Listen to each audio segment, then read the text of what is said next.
Welcome to YouTube's channel for listening to troubles. Do married men really attract more attention than single men? That there are indeed women around them wanting to define them? Every woman generally prefers someone who is not married. What do they say? They can't find it. You eat whatever you can find in scarcity. Single men either don't show interest in her, but if a married man does, she says that if he is also married, his wife should take care of him. He speaks very clearly like this and doesn't care. It starts with him who is losing. He is not aware. He is the one losing. Because a married man will never marry unless he is in love. He will just use you as a mistress. A married man is closer because you are forbidden. I'm saying this so that you don't do it. A married man shows you more closeness because you are someone he shouldn't be able to reach or be with. By the way, it is a fact that he will never divorce his wife. A man doesn't divorce his wife just because he meets someone and falls in love with her. Yes, he divorces when he is in love with that woman. A man doesn't divorce his wife because he meets someone and falls in love with her. Yes, he divorces her when he falls in love with that woman. Before that, it was about wandering around, being out and about.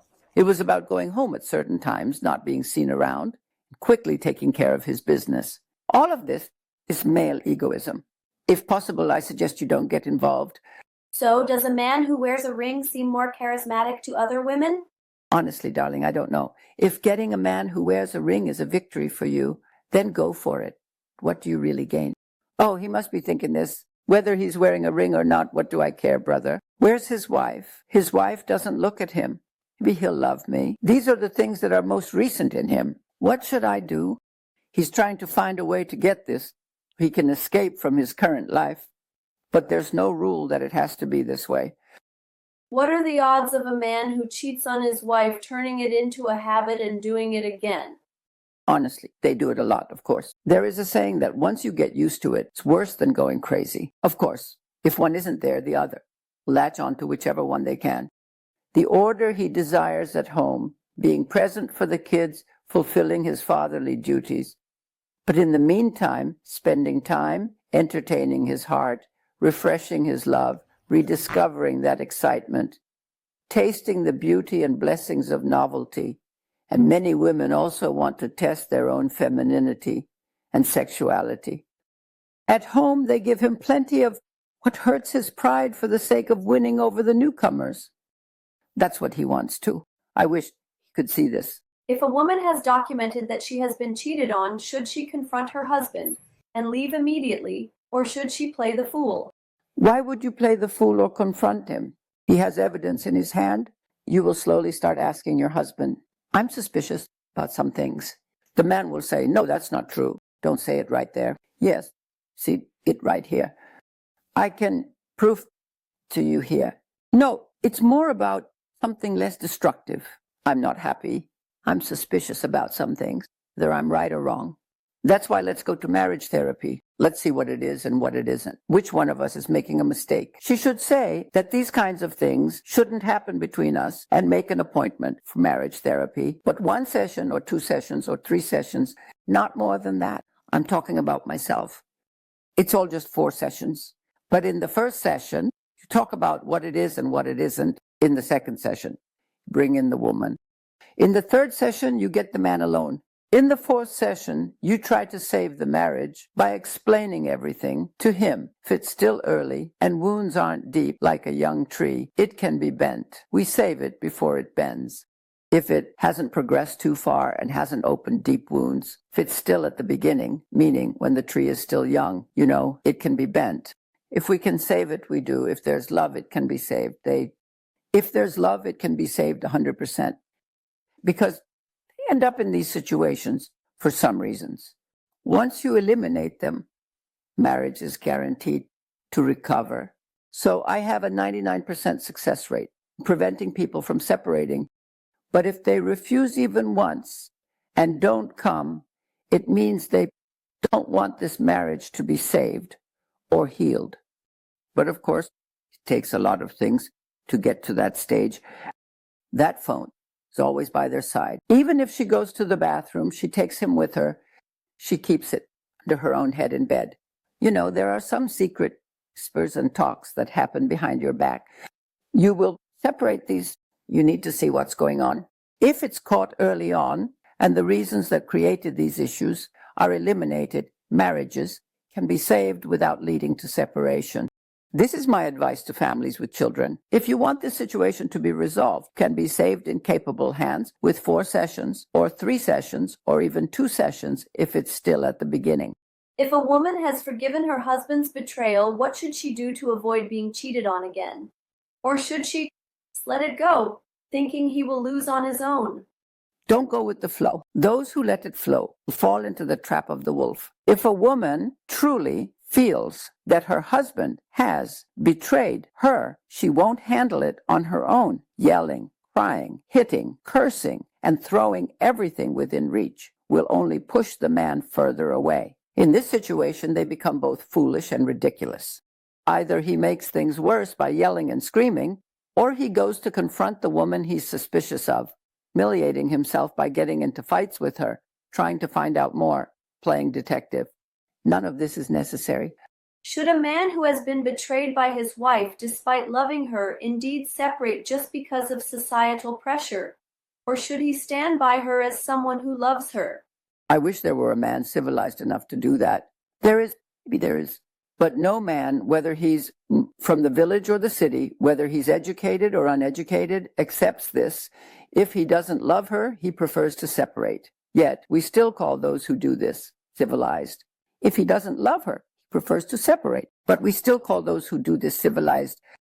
But most of the time, you know what they do. They either kill or stab or do this or do that in a disgusting way.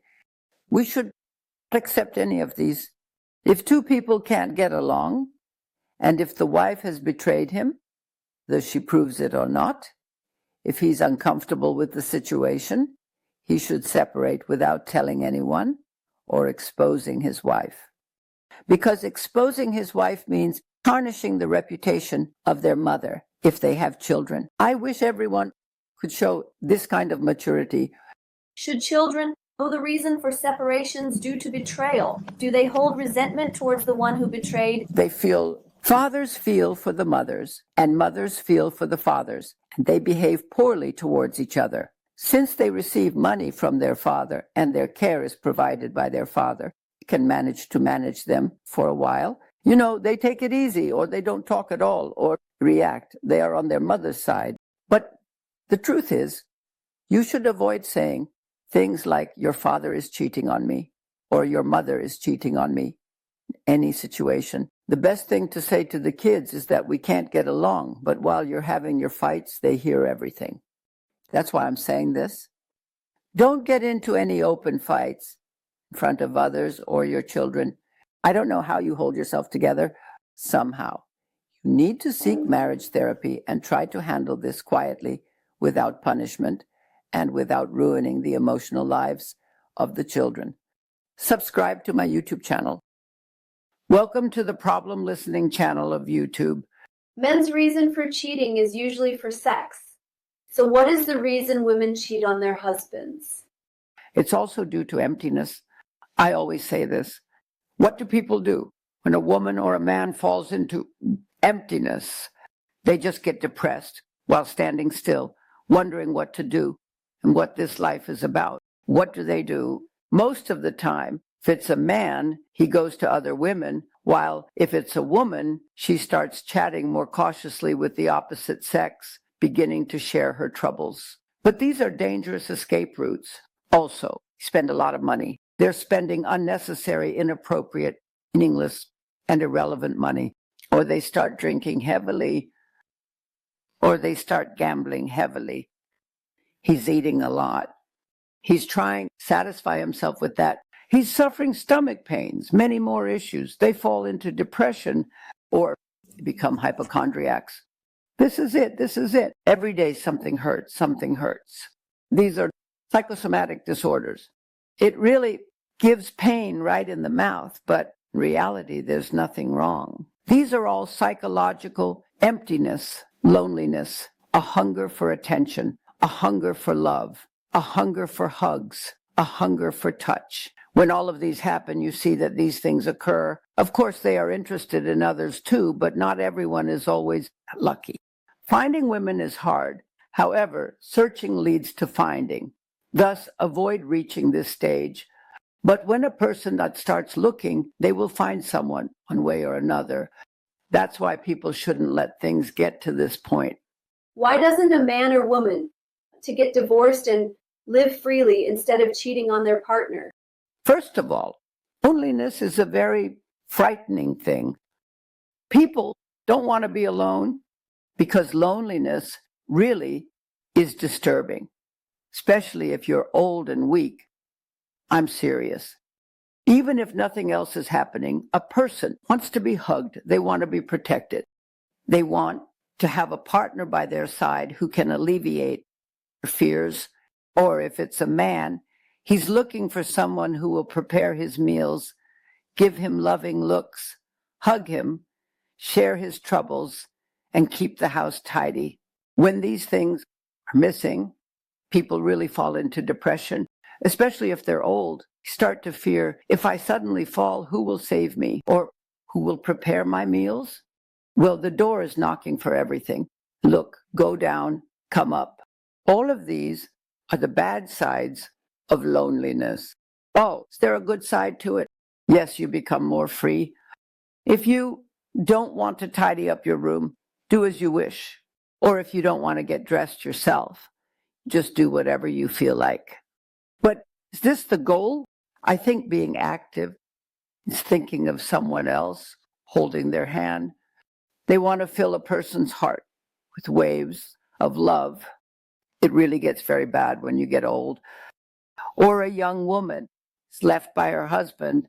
When she leaves the house as a girl and returns as a woman, she can't be as comfortable as before. They interfere with everything there. Going out, caring for your child, getting up, sitting down. Why are you doing this? You can't go out. You came into this house. You'll sleep here. Or your kids are making noise, such remarks. These are very difficult. And on top of everything, there's financial trouble. Let's say you found a job. You might not have a gold bracelet on your wrist. You found a job. It was about serving tea, cooking, running errands, this and that. According to you, well, who will take care of your children? If there are no parents, friends, siblings, brothers, or uncles who will help you. I divorced my husband, but I went back to him, and she has seen a man since her youth without knowing the outside world and married him. She does not know life. He can't go there, he can't go here, he may not know how to drive. If all of this is true for a young woman, if she brings a man home, her reputation is at stake.